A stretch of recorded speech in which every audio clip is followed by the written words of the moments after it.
Appreciate it very much for that welcome. I have some fond feelings for the Palatine area. Actually, I had a 28-year career with the Rolling Meadows Fire Department, actually, and I retired as the chief back in 2017.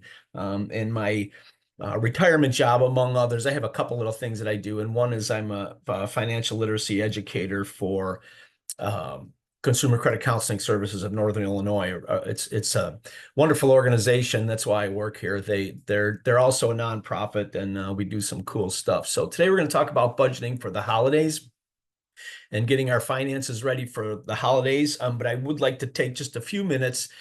This whole course typically takes 45 minutes or so, depending on questions. And again, I think it's when we do this remotely, we do these in person and we do them remotely. When we do it remotely, it's typically easier to save the questions till the end, just to avoid too much going back and forth through the airwaves here, whereas when we do these in person, and then it's a little easier to have kind of a give and take conversation, but it's difficult when we're doing it remotely like this. So if you have questions, please jot them down or hold on to them, and then at the end we'll try to address any questions that you have.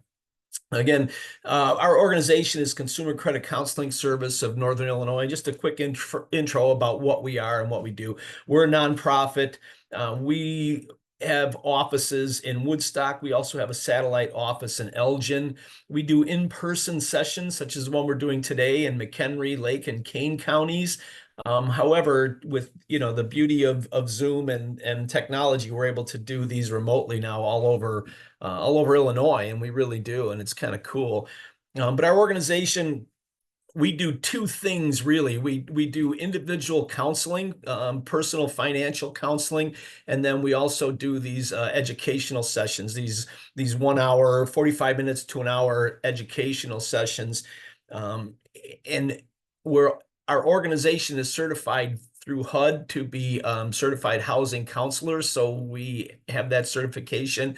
Our organization and our counselors, myself included, we're all certified not only by HUD, but by the National Foundation for Credit Counseling Affiliate. And we, as an organization that it's accredited by that foundation, we have to live up to certain ideals and certain ethical standards, if you will. And so if you call us for help, we're going to have your best interest in mind. And I say that because I know it, because I work with this organization. There's a lot of debt management programs out there that are less than ethical, if you will, and they charge money up front, and they're just not very honest. Our organization isn't like that, and that's why I work here. I enjoy working here. But if you call us, we're counselors. We're not financial. If you call us for counseling assistance, we're not financial planners. We're not going to tell you what to do with your money. We're not going to tell you where to invest your money. If you're considering bankruptcy or you want to manage your debt, we're not going to be the attorneys that walk you through that process. We're not going to be, debt managers that necessarily take over your finances and manage it for you, although we will help you with the debt management plan, and we can kind of run that for you if you need to. But we're nonprofit, so our counseling services are free of charge. And the way I sell our counseling service is our counselors, and we have about 4 of them, they are experienced, certified, educated. They're an objective, non-judgmental sounding board that you can talk to, and they've heard it all before. So if you call them with a debt problem, or if you call them because you're considering bankruptcy, or we have young people call to find out if they can afford a home and to understand the first-time home buyer process. And so our counselors will basically sit down, walk through your budget with you, or walk us through our budget. They'll ask questions and then kind of determine what you're trying to do. If you're trying to get out of debt, or if you're considering a reverse mortgage, or all the things that happen to us in our personal financial life, it's nice to have someone that you can just talk to and say, this is what I'm thinking. And our counselors aren't going to tell you what to do, but they will take your information and say, okay, these are your options. And if you choose these options, this is what the pros are going to be, and these are what the cons are going to be. Bankruptcy is a perfect example. It's not good or bad. It's a tool. It depends on your situation. And so, that's who we are and what we do. These are the counseling service. I kind of touched on those.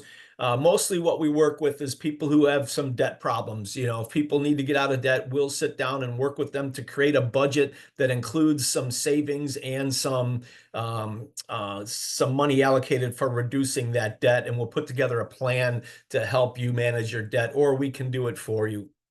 And we also, again, we'll help students with student loans or parents with Parent Plus loans, considering how to manage those. We'll work with people to understand their credit report, to get their credit report, or to dispute any charges on their credit report that they don't agree with or that they don't understand.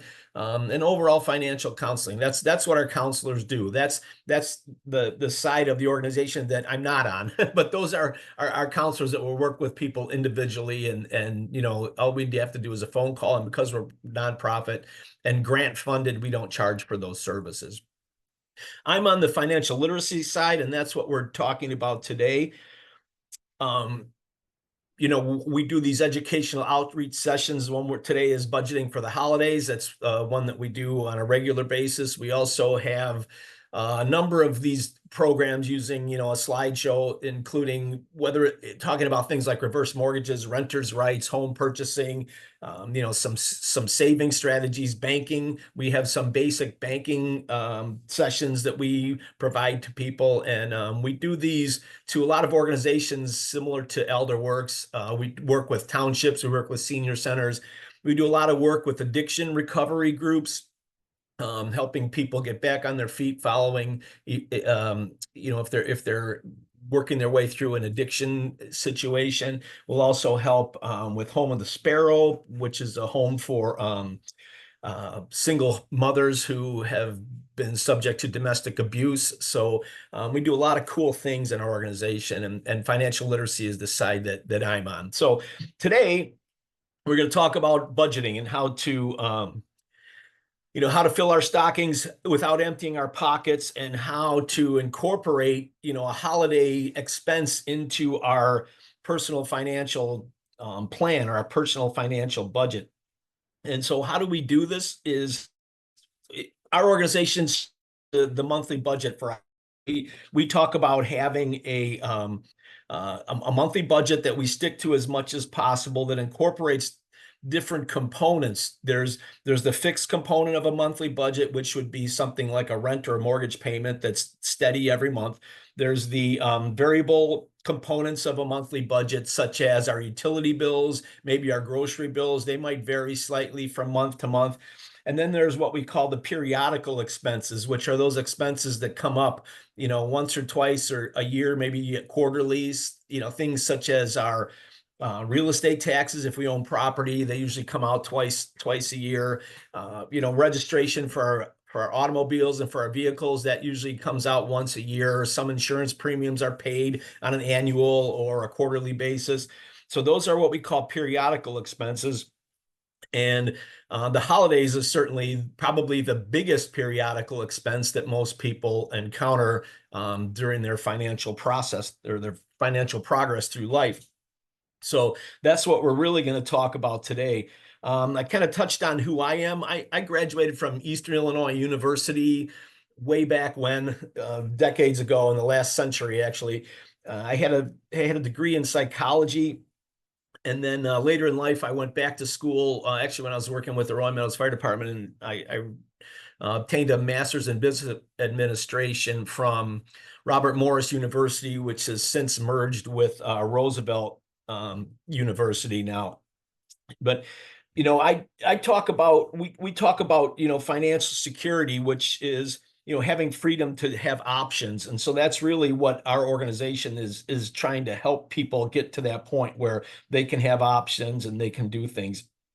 And so we advocate the monthly budget, and we do a lot of um, we do a lot most of our work with people is helping them establish a monthly budget, which is really, one part intelligence and then four parts behavior and discipline, right? Putting the budget together is sometimes the easiest part to do. The difficult part is having the discipline to make sure that our behaviors, in terms of our spending behavior specifically, stays within the confines or the outlines of that budget as we put it together. So that's what we do most of our work. And of course, when we talk about the holidays, what we're going to talk about today is considering our expenditures in general, and specifically, we're going to talk about the holidays today as a battle, if you will, for lack of a better word, in the sense that there are vendors out there and marketing people out there who are trying to separate us from our money. Okay, so that's kind of the mindset that we have to have or that's the mindset that we would recommend when we're talking about going through the holidays, because there are a lot of things in holidays seasons that are designed through expert marketing strategies, designed by people who have master's degrees in marketing from organizations like, Northwestern University, and some high-end, very educated people who have put together marketing strategies that are designed to get us to spend money that we may or may not necessarily want to spend. So that's where we're going today. And again, I'll start off back with the budget as we talked about. And a budget is simply a plan where money comes into our budget via income of some sort. And then in that budget, that money is going to go typically to one of three categories. And again, these are broad categories.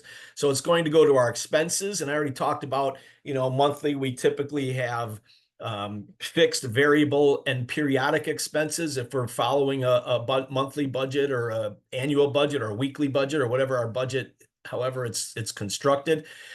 And then the other two basic categories where our money is going to go is either to reduce our debt and or to ideally build us some savings. And of course, these are broad categories. Savings can include, retirement savings, can include savings for a vacation or purchasing a big ticket item, or initially at least, savings should be to protect us from a rainy day when we have a pause in income for some reason, or something happens to our expenses that we didn't anticipate.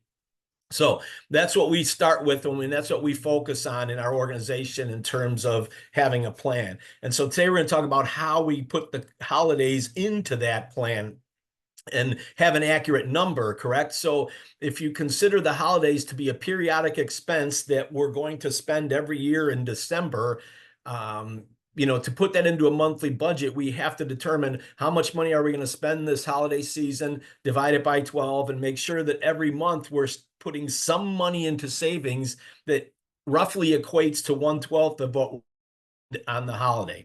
So that's the concept of, being an effective money manager in terms of managing our personal household finance in an organized fashion, in a fashion that makes sense. So just some facts, and these are old statistics. I apologize. They're 6 years old now, but anyhow, 20% of baby boomers would rather go to the dentist. 20% of millennials would rather text their boss on the weekend than go holiday shopping, while 60% of Americans actually enjoy it. Kind of interesting. Just some tidbits here. Again, back from 2019, these numbers I'm sure have gone up. Average American consumer in 2019 spent $660 on gifts. The average consumer also spent $140 on themselves while they were shopping. This is an interesting question, but it makes perfect sense. 45%, or I should say, people who are single and not married are 45% more likely to make impulse purchases than married people in general. And that makes sense, I always thought, because the single person who makes an impulse purchase doesn't have to go home and explain to their spouse why they made that purchase. So that kind of makes sense. And pen owners spent a lot of money on their babies also. But again, when we talk about the holiday shopping and the experience of shopping, we're going to kind of focus on that and how the odds are stacked against us, if you will, in terms of the corporations and people who are selling us things for the holidays. The way they convince us to purchase what they want us to purchase may or may not be what we want to purchase, and we're going to get into that a little bit. So first things we talk about, if you're talking about putting this periodical expense of the holidays into our budget, the first thing we have to do, or not the first thing, but the main thing we have to do is determine how much that money is going to be. If we don't know how much we're going to spend on the holidays, then it becomes a hit or miss of whether or not this is going to fit into our budget. But and even if we don't know, let me put it this way, even if we're not sure exactly how much money we're going to spend in December for the holidays, we should at least figure out a guesstimate or some type of number, divide that by 12 and incorporate it into our monthly budget so that we're at least putting some money aside, because the other option, of course, is to pay for our holiday expenses on credit. And if we use our credit card and we can't pay it off every month, that's when people get into trouble. That's when we get into trouble, is if we are using our credit card and we're building up a balance and we're not able to pay it off. Then it becomes more costly than necessary. I look at it as if you're using debt to achieve financial goals. My analogy is I equate it to walking up a sand dune, in the sense that for every 2 steps you take of effort, you make 1 step in progress. And that's the way I felt in my life when I've had credit card debt. And my wife and I, there's been several times when we've carried credit card debt longer than we wanted to, and we ended up spending more than we would have had we not used debt. And so the purpose of having a budget that incorporates periodical expenses like the holidays into it is to avoid having to utilize debt to go to reach those financial goals. So coming up with that number, then that's what we're going to start with here. So we have to figure out how much are we going to spend on the holidays. So this is something that we can sit down and do. And actually, August is probably a good time to do it, because it's a time where you can actually think clearly and look ahead and then start to plan. So first thing we have to do, as Santa said, is make a list and check it twice. But the list we're going to start off with is a value list of our relationships. And let me explain that.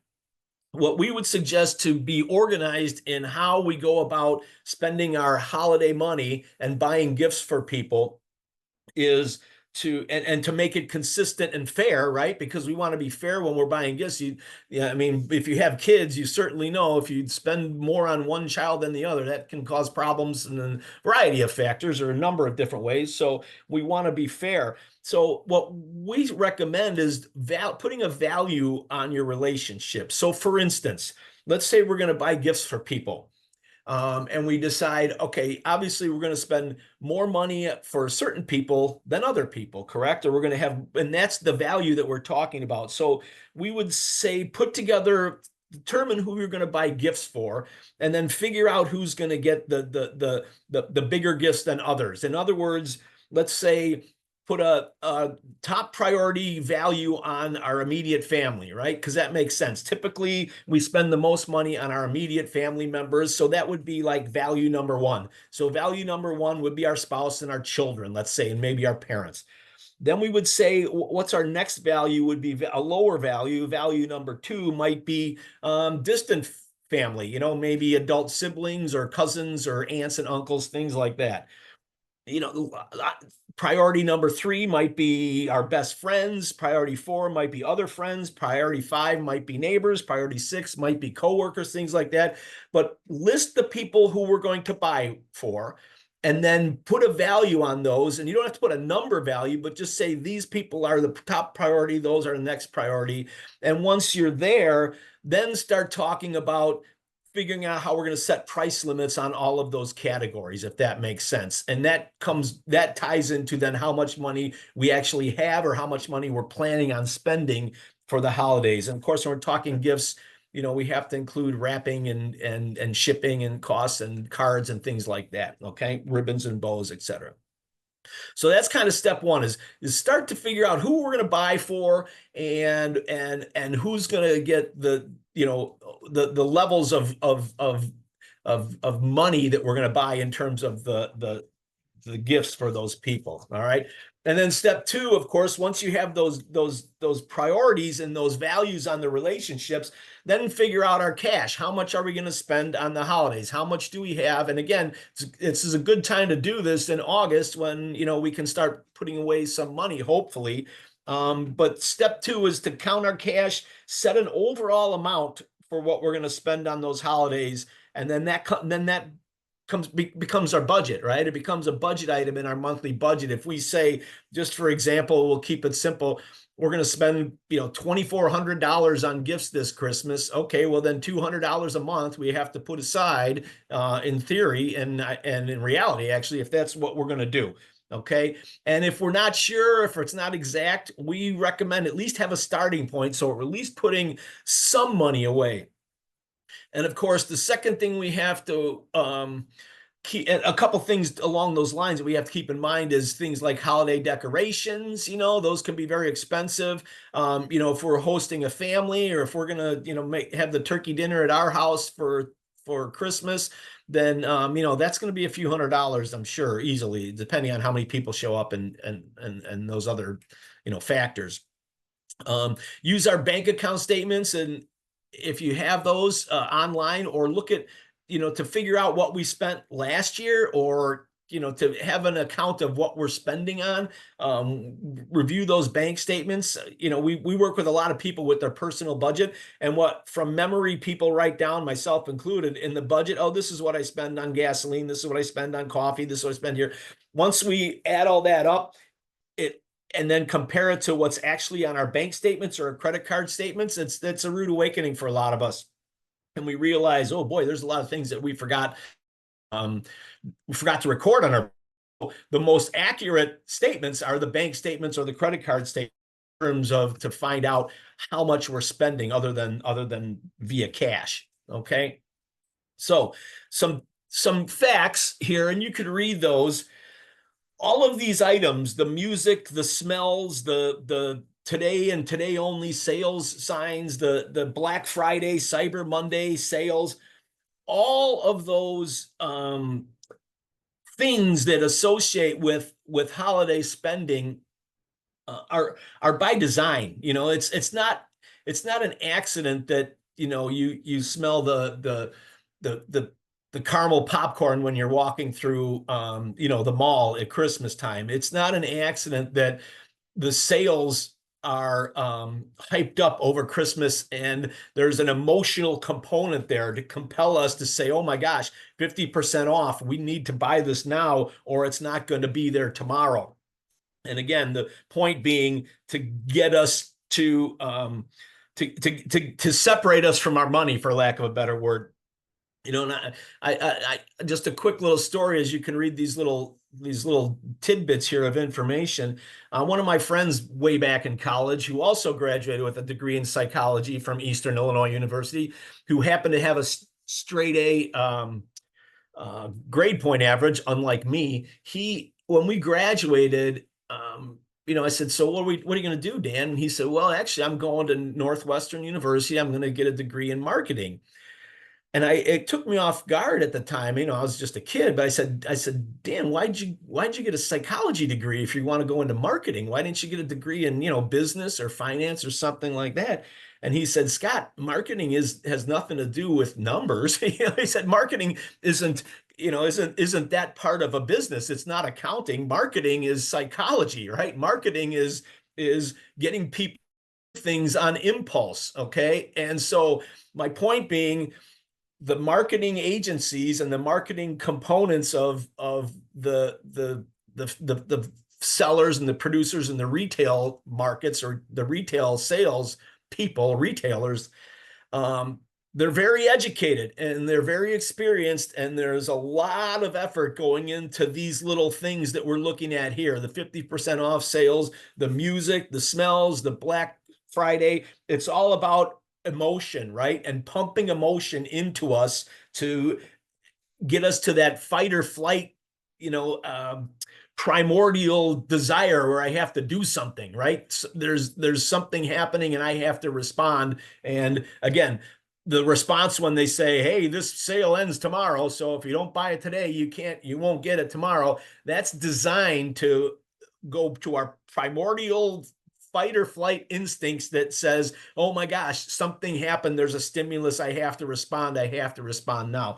And the response is an impulse buy, which again may or may not be in our best interest, but it is most certainly in the retailer's best interest, which is why they're very aggressive in how certain things are promoted. And the holidays for retailers, quite frankly, is just an opportunity for them to be aggressive and for them to push their sales. Okay. So step 3, we talked about that budget. Okay. Once we hopefully have our relations measured and then we assign dollar amounts to those, we come up with a budget, right? And we have to make sure that it's a budget that fits us and is something that we can manage. And then, of course, the discipline is once we have that budget to avoid the impulses as we go through the process of starting to purchase things for the holidays and stick to that. Okay. Know how much we make, know how much we can spend, and then commit to spending only what we can afford. And if we have to, maybe step back from certain obligations, maybe don't host a party if someone else offers, or if there's another option, perhaps we could, you know, take a break from the grab bags or the secret Santas or, some of the things that we do maybe in the office or at work or with our cousins or with our family, maybe just say, "Hey, I want to take a break this year. I'm gonna step back." And you'd be surprised as I've taught this class and people have told me their stories. They said, I remember one Christmas. I just heard this the other day. Someone said, "I remember one Christmas when I talked to my cousins because we always did a big grab bag, and I said, I'm sorry guys, but I just can't do it this year. It's just not in my budget, so I'm just going to take a break." And all of their other cousins said, "Well, thank goodness someone said that because we're all in the same boat. We have this keep up with the Joneses mindset, or the fear of missing out that hinders us from maybe doing something that's in our best interest just because we're under pressure." And so sometimes if we're just honest with ourselves, honest with our family for sure, and maybe even our coworkers, our friends, and just say, "I'm taking a step back this year." Some other options would be, if you have a family that you can agree maybe to, instead of buying for each other, why don't we do something, some service, why don't we serve food at a food kitchen or something as a new Christmas tradition? Just some thoughts that might be able to help us step away from those things that hurt our budget. And of course, handmade gifts, if we can make some gifts ourselves, that some artwork or as crafts or something, those are often very well received and an opportunity maybe to cut back on our budget. So something to keep in mind. Again, some facts about holiday spending just to help us understand where we're at here. You know, 1 in 5 Americans will use their credit card to pay for Christmas gifts, and it's okay as long as you pay them off in January, but that's typically not what happens if we're using it to buy Christmas gifts, because typically we're using the credit card because we don't have the money in our budget to purchase the things that we want to purchase. So we put it on credit, and then we end up having to uh, pay off that credit over time. And again, that becomes difficult. It can be dangerous, and it can be a very slow yet exponentially increasing slippery slope where all of a sudden we wake up one day and we're in a big hole in terms of our debt, and it's very difficult to get out. And we have counselors, if that's you or if you know someone, we have counselors that can help with that. Okay. So anyhow, we'll kind of wrap it up. Something that I want to keep in mind here is some other things that I mentioned this already, the fear of missing out or keeping up with the Joneses, understand, at least be aware, even if we're spending more than we wanted to or spending more than we should, at least be aware of why it's happening. Understand that, um, we're under stress and we're troubles getting through the holidays of finances, and the finances are we have to spend money that we don't necessarily want to spend or money that we might not even have. And it comes down to all of this, right? The pressure, the competition, we don't want to miss out. The in-laws are going to buy our grandkids a gazillion dollars worth of presents. So, we have to buy a gazillion dollars of presents for the grandkids. Otherwise, we're not going to be we're not going to be the fun grandma and grandpa. That's going to be the other side of the family. But just understanding what's happening psychologically will at least hopefully help us to try to make some better, in terms of more logical choices when we're walking through this this process of getting through the holidays. Okay, some tips to avoid overspending. And these are all been studied. Walk, don't drive. Walking to the store can decrease your purchases by 44%, which makes sense because you have to carry home whatever you buy, right? When you just throw it in the car, it's a little easier. So walking to the store helps us decrease our impulse purchases, because the impulse purchases are the ones that really blow the budget out of the water if we're not careful. The busiest shopping day of the holiday season is the Saturday before Christmas. One thing that I learned, well, one thing my wife and I started doing about 20 years ago, and it totally changed our holidays in general, is that we actually made our list and went shopping early. I mean, really early, like almost before Thanksgiving or right around Thanksgiving. We kind of had, by Thanksgiving, we had in mind what we were going to buy for which people and where we were going to get it. And so we got our shopping out of the way at least 2 weeks before Christmas. And what that did, among other things, it took away the danger of overspending, because it's the Saturday before Christmas, or your last day that you can shop before Christmas. So now you're under the gun, or we're under the gun to buy something. So now it's like, okay, I want to buy, my brother a fishing pole, and shoot, I know he wants this kind of fishing pole. It's cheaper if I go to this other store, but I have to go to this store today. And so I'm going to spend more just because we've put ourselves in that situation. So shopping early and being allows us to be able to compare prices and do a better job of shopping. Of course, Amazon allows us to do that at our desktop if we want these days, and there's nothing wrong with that. But then the other thing that was a great pleasure that we didn't realize, because we had always been last minute shoppers. About 20 years ago, we made up our mind to get the Christmas shopping done early, 2 weeks before Christmas. And what happened then is that week or two, or the week before Christmas specifically, we just had so much fun. We were able to just enjoy ourselves. We were able to actually, watch a Christmas movie and put on Christmas music. And, we made some homemade Irish cream, and we made cookies and did all the things that Christmas should be about, instead of running around going to a grocery store and trying to get gifts at the last minute. So shopping early does things for us. It gives us a chance to spend less money, and then it also opens up a window of time where we can enjoy the holidays better, most likely, when they come around and when they're actually here. So use a list. Again, use a list is a great tool to avoid the impulse buys. The impulse buys are the dangerous purchases.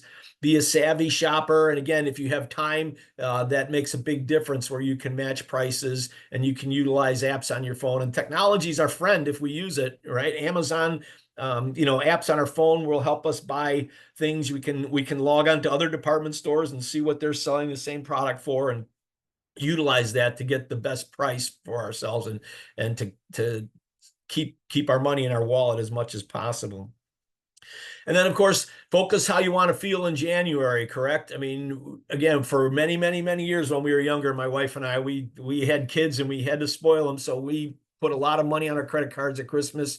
Our kids had a great Christmas. And then every January we woke up and said, oh my gosh, we got I have to work overtime, and I'm going to have to get a second job or do something. We're going to have to pay off the debt that we racked up in December. So, so keeping in mind what it's going to look like when the bill comes and how we feel in December or in January is going to help us also in those things. So retailers count on Christmas, or the holidays, I should say, for their annual sales. 30% of their annual sales are made during the holiday. Online shopping accounts for 14 of holidays. I'm sure all these numbers have gone up too.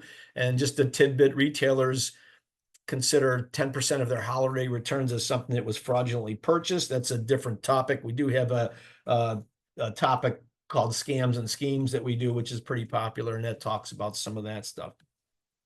So that's kind of it, I think, for us. If you do need some help with personal financing in any of those categories we talked about, again, we're grant funded, so feel free to call us. Our phone number's down there. Our website, illinoiscccs.org. It's worth checking out some morning with a cup of coffee. Just go to our website and surf around. We have a resources tab on our website that has all kinds of budget tools. We have like from Consumer's Almanac, I believe it is. We have a link to Consumer's Almanac, and we also have some spreadsheets for how to create a monthly budget or how to, calculate interest and things like that. So if you're bored one day, grab a cup of coffee and look at our website. It has some cool stuff and some cool tools for personal finance that you may find something that is interesting or that might actually be relevant and help you. So that's it. If you'd like to talk to a counselor, you can call our counselors.